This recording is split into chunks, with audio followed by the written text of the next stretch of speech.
Now is the time that you start implementing. No waiting at all. Every day you can apply the learnings, and then you see the changes.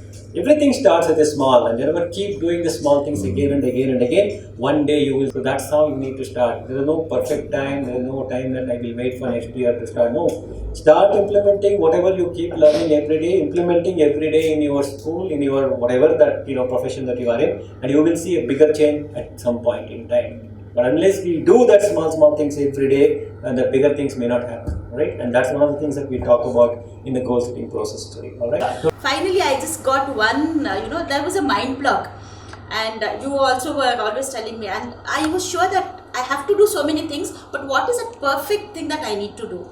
So thank you so much, Mr. Vartamurthy, for giving me that clarity that finally these two are the things that I want to achieve, and I'm sure I will achieve it. See, naturally sanguine, who the person is, and do I know them, do I don't know them. So the melancholy will think, analyze, should I go and talk to that person or not? If I talk, what? If I say good morning, if he doesn't say good morning, what? So you start getting into that. Cholerics, maybe you will just ignore and go, I don't care. That is where you need to go to that brown. You see that our logo is designed based on this personality type, if you remember. Okay, so 15 years back when we designed this, we didn't start our business 15 years back, but the logo was created 15 years back. After we got to know that. So each color represents one there. So you want to move from a teacher to a coordinator. When you move to a coordinator, what? So as a teacher, what? You just go and teach. There is a set of instructions, there are a set of syllabus. There is somebody above you who tells you, go and do this. You do that. You will not have huge responsibility in terms of managing people, in terms of probably taking certain decisions, right? But when you move from there to the next level, which is the coordinator, right? What happens? Or say a manager in a corporate world, what happens there? Or a team lead, you have set of people under you. You need to manage them. You need to give them clear instructions. If you are not clear, how will you give instructions to others? If you keep on working this and gain mastery over this, your success is a sure shot. When you are good at it and that is known to others, right? See, if we are good, because like you, many students would have observed and they would have spoken to somebody else. This is a good program, go there, right? So the same way, when you display those qualities, somebody else will observe you. In our time, we never used to change job like 8 years, 10 years at one place. But the growth is when you shift your job. I'm not saying that, shift your job every year. That's not good either. But somebody is staying at one place for a long time, say 8 years, 10 years, what happens to that person? Let me be very clear. You are in a comfort zone, right? So you may be good at work. I'm not saying that you are not good at work. You may be good at work because there is a system, right? See, learning is a continuous journey. Now you work in an organization A and you work in organization B and you work in organization C, or it could be institutions in place of organization if you are in a education line. Now each atmosphere or each environment provides you a different set of work culture or skill sets required to perform job, right? Now you are in workplace A where you know that everything is set, right? So you have been working there. So after a period of say 3-4 years, there is not much for you to learn there. Write it from me. There is not much for you to learn in the organization A because everything is set there, right? So you just have to go and it's kind of an autopilot that you have to do the same thing again and again.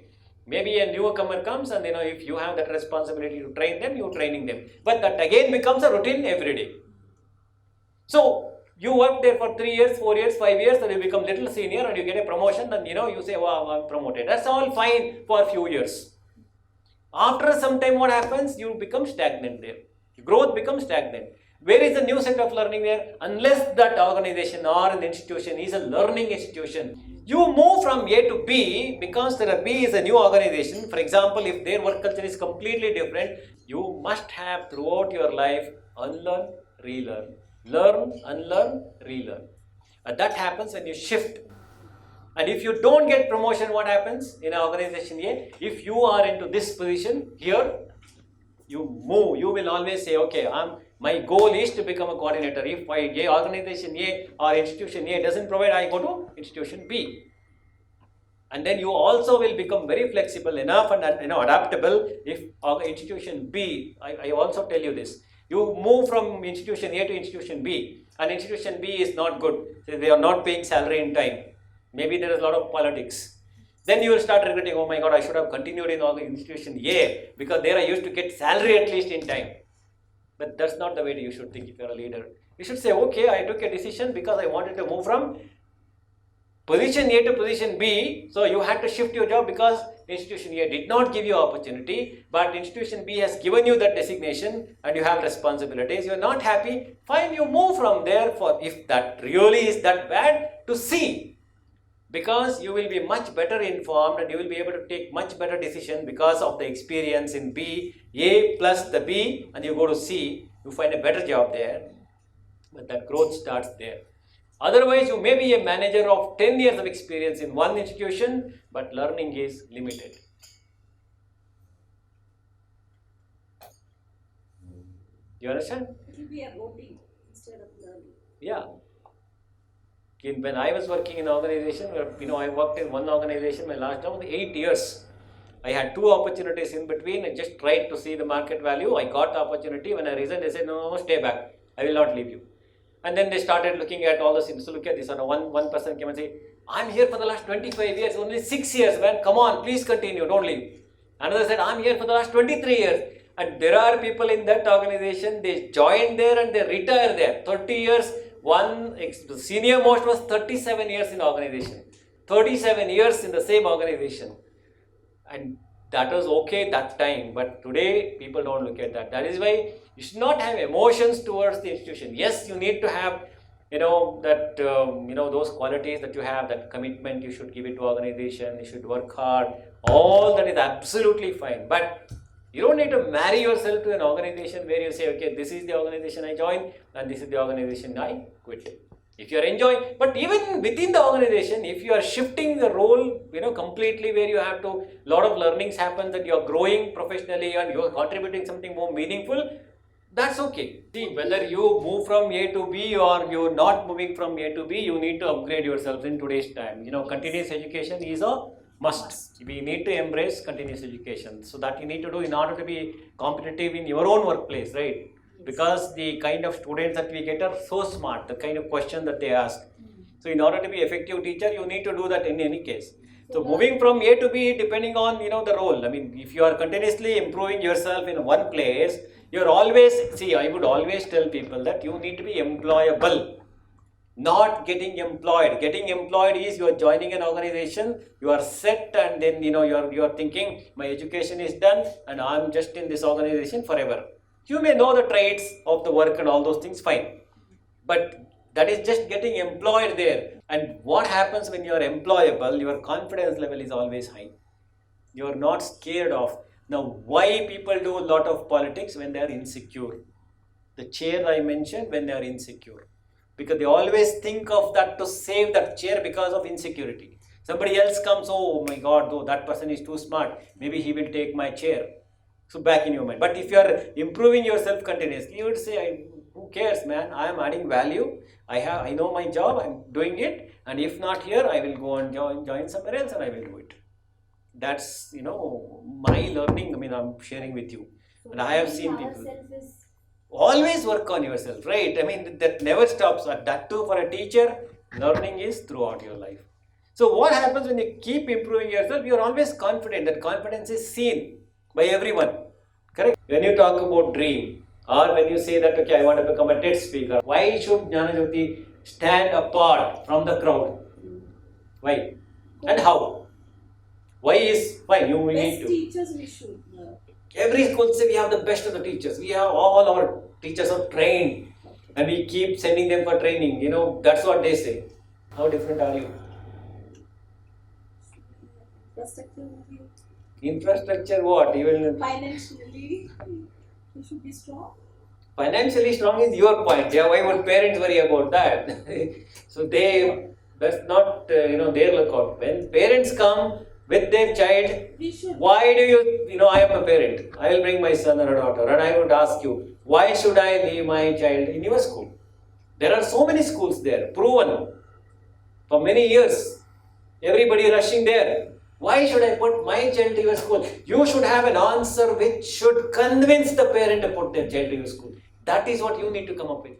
Otherwise you are amongst the crowd. What is the difference?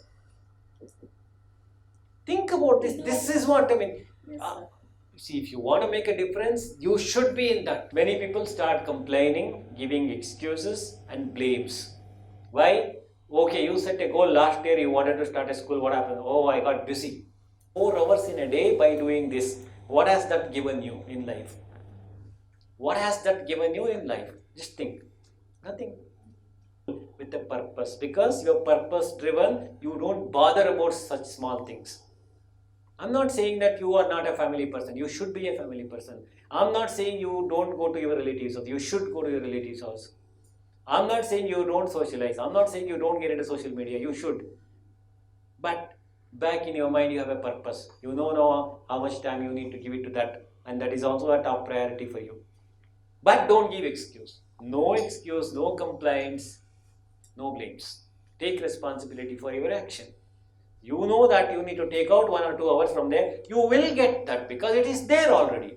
Most of the times, what stops you from moving point A to point B is one, it could be even in the public speaking I'm talking about tomorrow. One, fear of failure. But more than the fear of failure, there is another one. What you have done yesterday, what you have done day before yesterday is completely different from what you do now. See, you say for example, it is the mindset that we have. Oh, I tried once, I failed, I don't want to start again. What if I fail again? That you have a wonderful thought of starting a unique school where you want to give opportunities to everyone to experiment in a classroom. That may not happen if you don't start. If you start and succeed, then people will talk, oh, Taira ma'am has started this. Because of this, my son goes to this school, otherwise that he is not accepted in many schools. Because you started. There is nothing that you can bring that past back and say, because of this, I won't succeed. But next time, second time when you're starting, you will be smart. Because you have learned a lesson from the past failure. That's how we learn. If there is no failure, we don't learn anything, right?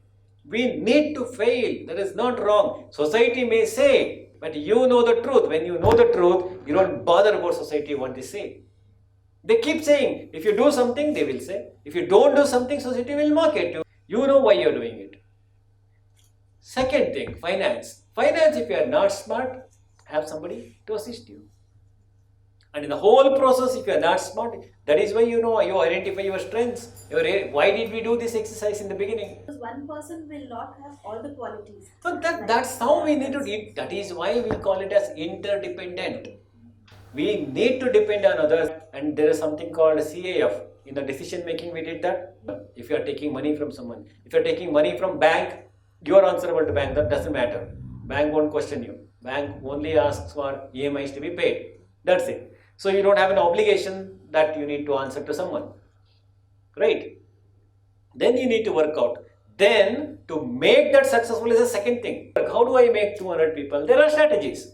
There are people who can help you out outside, right? There are consultants. They are specialized in that. You need to pay, but that's fine. So you have any other challenge specific? You also said space challenge. That can be sorted out. If one space is not sufficient, you go to a place, or there are already preschools who are selling. So take a look at that. If that place is good enough, big enough, buy that. And then make again a wise choice. How much am I paying? Is it worth? All those things are, that you need to work out, right? So there are people whom we can approach to? Absolutely, right. But that's what we do. We have a brand called Colors. We help people to start preschools. And we say no royalty, no franchise. Go with economic model. Why do you spend so much money? Right? So that your risk factor is minimized. So I have to ask you all a question. What are the different modes of communication? Where do we communicate? Can you guess what are those 2 C's? Choice. Communicate. Communication, okay. Compromise. Big word. Okay. To stay calm. Okay, let's look at the first word, communication. That we use while we communicate. Emails. So, Eyes. Okay, through eyes. We speak through eyes. Through emails, very good. I think we are all born in 1970s, and that's why we are still looking at WhatsApp, Telegram. Let me ask you all another question. Say for example, you are trying to speak to someone and you are making them to agree on something, okay, and you want an yes answer from them. What is the best method of communication? Both the statements should be different.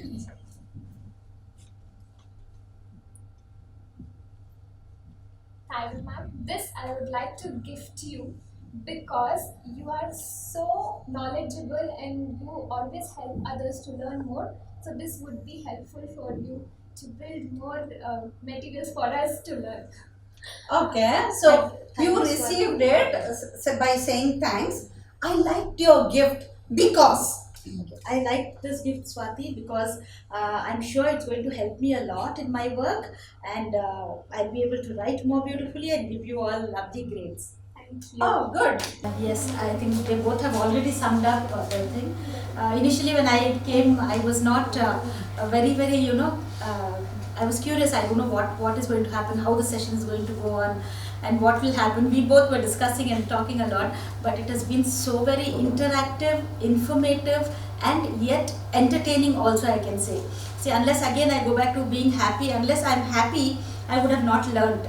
So I was really happy. The session went on very well, and today I got a very good clarity in that I lacked the belief in myself.